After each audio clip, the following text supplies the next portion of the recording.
Hi friends, welcome back to our channel. Pro kabaddi season 11 இன்னும் கொஞ்ச நாளில் ஸ்டார்ட் ஆக போகுது. எப்போ வேணாலும் ப்ரோ கபடி சீசன் 11க்கான பிளேயர் ஆக்ஷன் டேட் அஃபிஷியலாக அனௌன்ஸ்மெண்ட் பண்ணுவாங்க. நம்ம தமிழ் தலைவாஸ் டீமும் சீசன் 11க்காக நல்லாவே தயாராகிட்டு இருக்காங்க. நம்ம சேனலில் ஆல்ரெடி எந்த பிளேயர்ஸை தமிழ் தலைவாஸ் டீம் ரிலீஸ் பண்ண அதிக வாய்ப்பு இருக்குன்னு வீடியோ போட்டிருந்தோம். பார்க்காதவங்க செக் பண்ணி பாருங்க. எல்லா டீமும் பிளேயர் ஆக்ஷனுக்கு முன்னாடி category wise new young players NYP கேட்டகரினும், ரிட்டைன்டு யங் பிளேயர்ஸ் ROP கேட்டகரினும், எலைட் ரிட்டைன் பிளேயர்ஸ் ERPன்னு 3 கேட்டகரி வைஸாக பிளேயர்ஸை ரிட்டைன் பண்ணுவாங்க. இந்த வீடியோவில் தமிழ் தலைவாஸ் டீம் எந்தெந்த யங் பிளேயர்ஸை ரிட்டைன் பண்ண அதிக வாய்ப்பு இருக்குன்னு பார்ப்போம். இந்த பிளேயர்ஸ் எல்லாம் லாஸ்ட் இயர் அவங்களோட பர்ஃபார்மன்ஸை வச்சு மேக் பண்ணது. Vishal Chahal right raider last season நம்ம தமிழ் தலைவாஸ் டீம் இவரை நியூ யங் பிளேயர்ஸ் கேட்டகரியில் சைன் பண்ணாங்க. Vishal Chahal talent and skills இருக்க நல்ல யங் ரைடர்.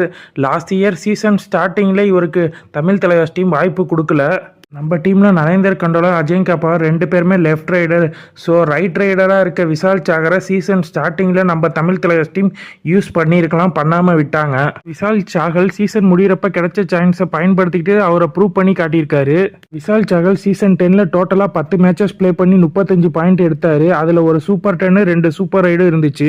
நம்ம தமிழ் தலைவாஸ் டீமுக்கு சீசன் 10ல் ரைடிங்கில் நரேந்தர் கண்டோலா, அஜயங்கா பவருக்கு அப்புறம் அதிக பாயிண்ட் எடுத்தது விஷால் சாகல் தான். விஷால் சாகல் நல்ல ஸ்கில் இருக்க ரைடர்.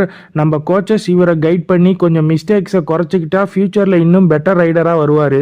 ஸோ இவரை நம்ம தமிழ் தலைவாஸ் டீம் NYP கேட்டகரியில் ரிட்டைன் பண்ண அதிக வாய்ப்பு இருக்கு. அடுத்த player Nitin Singh. Last year நம்ம தமிழ் தலைவாஸ் டீம் இவரை நியூ யங் பிளேயர் கேட்டகரியில் சைன் பண்ணாங்க.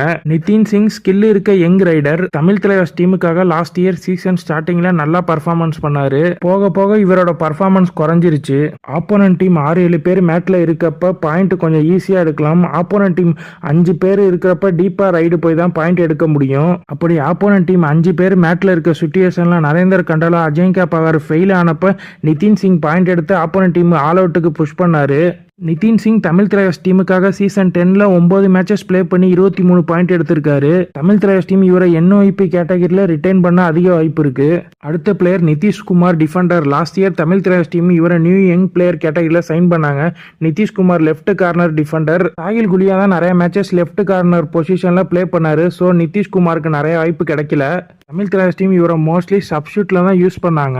லாஸ்ட் சீசன்ல சூப்பர் டேக்கிள் சிச்சுவேஷன்ல நிதிஷ்குமார் சப்ஸ்டியூட்ல வந்து நவீன் எக்ஸ்பிரஸ் ஆங்கிள் ஹோல்டு போட்டு சூப்பர் டேக்கிள் பண்ணாரு. தமிழ் தலைவாஸ் டீமுக்காக சீசன் 10ல் நிதிஷ்குமார் டோட்டலா 9 மேட்சஸ் பிளே பண்ணி 4 பாயிண்ட் எடுத்தாரு.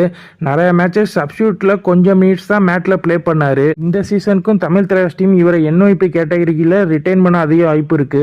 அடுத்த பிளேயர் முகமது ரசா கபூர் தாங்கி. ஈரானியன் டிஃபெண்டரான இவரை Tamil Thalaivas team pro kabaddi player ஆக்ஷன்ல 19 லட்சத்துக்கு வாங்கினாங்க. சீசன் ஸ்டார்டிங்ல லெஃப்ட் கார்னர்ல சாகில் குலியா தான் பிளே பண்ணாரு. முகமது ரசா கபூர் தாங்கிக்கு வாய்ப்பு கிடைக்கல. பாதி சீசனுக்கு அப்புறம் சாகில் குலியாக்கு பதிலாக சப்ஸ்டியூட்ல வாய்ப்பு கிடைச்சிச்சு. முகமது ரசா கபூர் தாங்கி கிடைச்ச சான்ஸை சூப்பராக யூஸ் பண்ணிக்கிட்டு நல்லா பர்ஃபார்மன்ஸ் கொடுத்தாரு. சூப்பர் டேக்கிள் சிச்சுவேஷனில் கோச் சப்ஸ்டியூட்டாக மோஸ்ட்லி இவரை தான் சேஞ்ச் பண்ணாரு. லாஸ்ட் சீசனில் 6 சூப்பர் டேக்கிள் பண்ணாரு முகமது ரசா கபூர் தாங்கி. முகமது ரசா தமிழ் தலைவாஸ் டீமுக்காக சீசன் 10ல் டோட்டலாக 6 மேட்சஸ் பிளே பண்ணி 19 பாயிண்ட் எடுத்தாரு. அதில் ஒரு ஐஃபையும் 6 சூப்பர் டேக்கிளும் பண்ணியிருந்தாரு. தமிழ் தலைவாஸ் டீம் இவரை ரிலீஸ் பண்ணா ப்ரோ கபடி பிளேயர் ஆக்ஷன்ல போன சீசனை விட இந்த வாட்டி அதிக அமௌண்ட் போக வாய்ப்பு இருக்கு. தமிழ் தலைவாஸ் டீம் இவரை ரிட்டைன் பண்ணுவாங்களா இல்ல ரிலீஸ் பண்ணுவாங்களான்னு வெயிட் பண்ணி பார்ப்போம். அடுத்த பிளேயரா Allur Satish. Last season Tamil Thalaivas team இவரை ப்ரோ கபடி பிளேயர் ஆக்ஷன்ல 18 லட்சத்துக்கு வாங்கினாங்க. Last season Tamil Thalaivas team இவருக்கு நிறைய மேட்சஸ் வாய்ப்பு கொடுக்கல. டேலண்ட் அண்ட் ஸ்கில் இருக்க யங்கான ரைடர். யுவா கபடி சீரியஸ்ல நல்லாவே பர்ஃபார்மன்ஸ் பண்ணியிருக்காரு. அல்லூர் சதீஷ்க்கு ப்ரோ கபடி மாதிரி பெரிய ஸ்டேஜில் எக்ஸ்பீரியன்ஸ் இல்லை.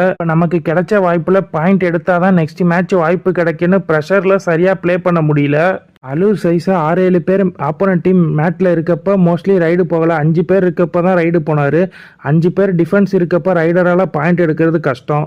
அல்லூர் சதீஷ் மேட்ல கொஞ்சம் எம்டி ரைடு போட்டு காமா ஆடி இருக்கலாம். இவர் போன எல்லா ரைடும் பாயிண்ட் எடுக்குன்னு நினைச்சாரு. அதனால நிறைய வாட்டி டேக்கிள் ஆனாரு. கிடைச்ச சான்ஸ்ல பாயிண்ட் எடுத்தே ஆகணுங்கிற ப்ரெஷர்ல போய் டீப்பா போய் மாட்டிக்கிட்டாரு. டுப்கி ரன்னிங் ஹேண்ட் டச் இவரோட ஸ்கில்லா இருக்கு. இதை இவர் ட்ரை பண்ணல. ஃபுல் ப்ரெஷர்ல டீப்பா போய் மாட்டிக்கிட்டாரு. அல்லூர் சதீஷ் தமிழ் தலைவாஸ்க்காக சீசன் 10ல் 3 மேட்சஸ் பிளே பண்ணி 1 பாயிண்ட் கூட எடுக்கல. அல்லூர் சதீஷை பழைய கோச்சா இருந்தா மோஸ்ட்லி ரிலீஸ் பண்ணியிருப்பாங்க. இப்போ தர்மராஜ் சேர்லாதன் அண்ணா இருக்கிறனால ரிட்டைன் பண்ணுவாங்களான்னு வெயிட் பண்ணி பார்ப்போம். ஓகே ஃப்ரெண்ட்ஸ், வீடியோ பிடிச்சிருந்தா லைக் பண்ணுங்க. எந்த பிளேயரை கண்டிப்பா நம்ம தமிழ் தலைவாஸ் டீம் ரிட்டைன் பண்ணணும் உங்க ஒப்பீனியனை கமெண்ட் பாக்ஸ்ல சொல்லுங்க. நம்ம சேனலை சப்ஸ்கிரைப் பண்ணி சப்போர்ட் பண்ணுங்க. தேங்க்ஸ் ஃபார் வாட்சிங்.